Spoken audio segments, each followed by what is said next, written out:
Welcome back sa aking YouTube channel para sa mga first time mo pa naman. At please click mo na yung Jeremy's TV Manila. Anyway guys, wala nang bahit, libre lang. Tulong mo na lang din sa kapwa mo. Alright? Thank you very much po. So ang topic natin ngayon for today's reflection o yung ating pagninilayan sa araw na to. Saan ka ba abala ngayon at ano ba ang pinagkakabisihan mo? Baka hindi mo na mamalayan.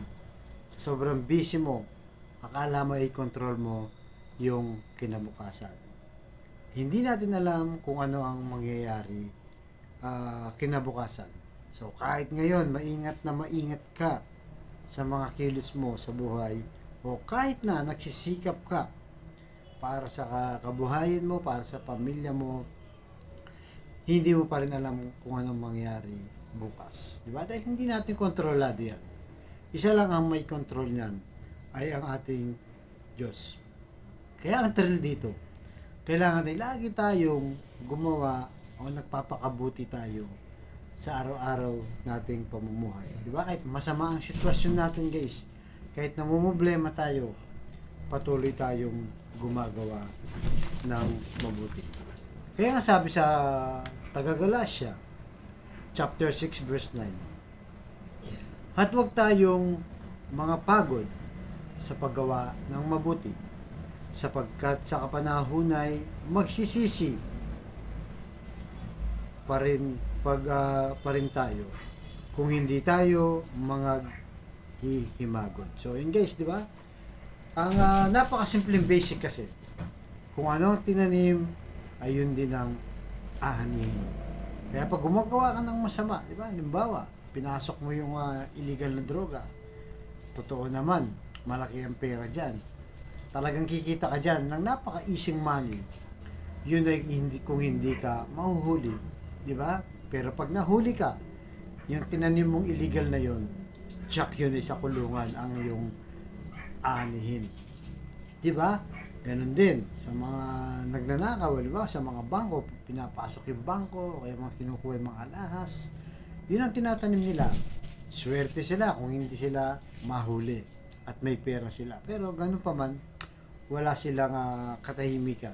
Ganun din sa mga nasa pwesto sa gobyerno, di ba? Mga nagkukorap. Habang hindi nahuhuli, ini-enjoy nila yan. Akala nila kontrolado nila yung kinabukasan.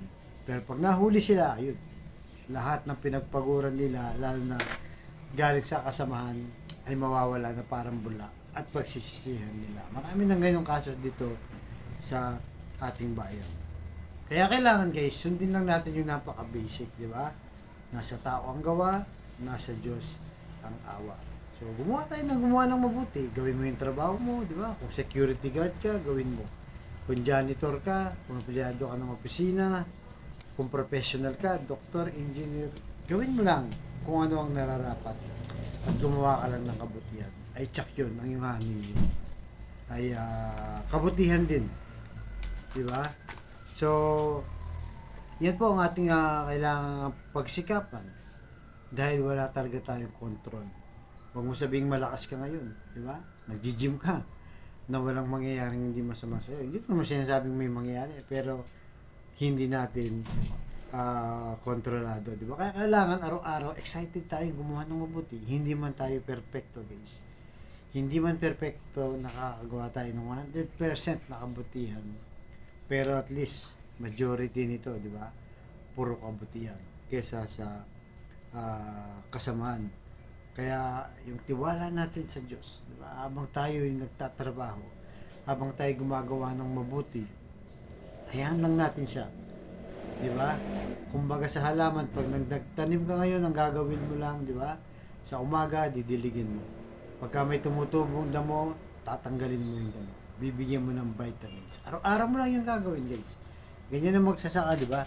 Araw-araw lang din ang ginagawa yan. Tapos after mga 3 to 4 months, harvest na. Bahala na si Lord dyan. Kasi wala na tayong control dyan. Baka mamaya magkakaroon ng bagyo, di ba? Yung ani mo, hindi mo na mapakinabangan. Diba? Ganon din sa palaisdaan, guys. Diba? Yung mga isdang pinalaki mo, pagka nagkabagyo at nasira yung palaisdaan mo, hindi mo rin alam. Diba? Kung anong mangyayari. Kaya hindi natin hawak. Patuloy lang tayong gumawa ng mabuti. Kaya yan po lagi natin sa ating isipan na kung minsan, di ba, natutokso tayo, napapasubo tayo, kahit ayaw natin, nagagawa natin. Minsan dahil sa sitwasyon na rin, lalo na sa kakulangan. Kaya yung iba gumagawa ng hindi mabuti. Yun na nga lang, pag gumawa pa rin ng hindi mabuti dahil sa sitwasyon, madodoble pa. Yung mga bagay na inaasahan mong masosolusyonan sana, dumagdag pa yung problema mo. Lalo na kung ang ginawa mong paraan ay hindi ayon sa kabutihan. Kaya sa kapatid natin nanonood sa aking vlog na may matinding karamdaman, problema sa pamilya at problema rin sa financial. Sabayin mo kasi napakasimpleng dasal lang. Kung ikay maniwala, lalong-lalo na kung ikay magtiwala sa ating Panginoon Jesus, ano man ang iyong kahilingan sa kanyang pangalan, ay tsak yun, ipagkakaloob sa iyo sa tamang panahon. So tayo manalangin. Lord, bless niyo po ang kapatid namin nanonood sa aking vlog na malubhan na po ang karamdaman. Stage 4 cancer na, Lord. Tinaningan na po ang kanyang buhay. Ipuhin niyo po, Lord, ang inyong mapagpagaling na kamay. Haplusin niyo po yung bahagi ng katawan kung saan sa pinahihirapan ng sakit na ito.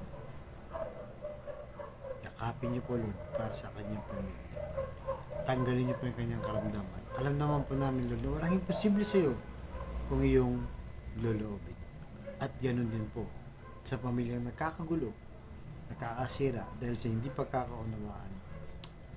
Ipuhin niyo po, Lord, ang kanilang mga puso na pairali ng kahinahunan, kapayapaan sa pamilya.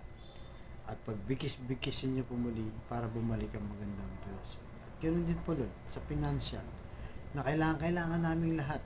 Lalo na, Lord, ng kapatid namin walang-wala. Ultimong pambili ng 1 kilo ng bigas, Lord. Iniisip pa, pinoproblema pa kung paano niya itatawid sa pang-araw-araw na pagkain ang kanilang pamilya. Bless niyo po, lalo na yung mga bata na nangangailangan ng baon, Lord, at gamot sa mga may sakit.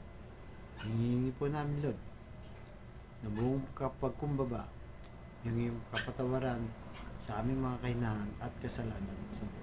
So, ang lahat natin niling namin sa matamis na pangalan natin, Panginoong Jesus. Amen and amen. To God all be the glory. Sa ngalan ng Ama ng Anak, ng Diyos, Espiritu Santo. Thank you very much po.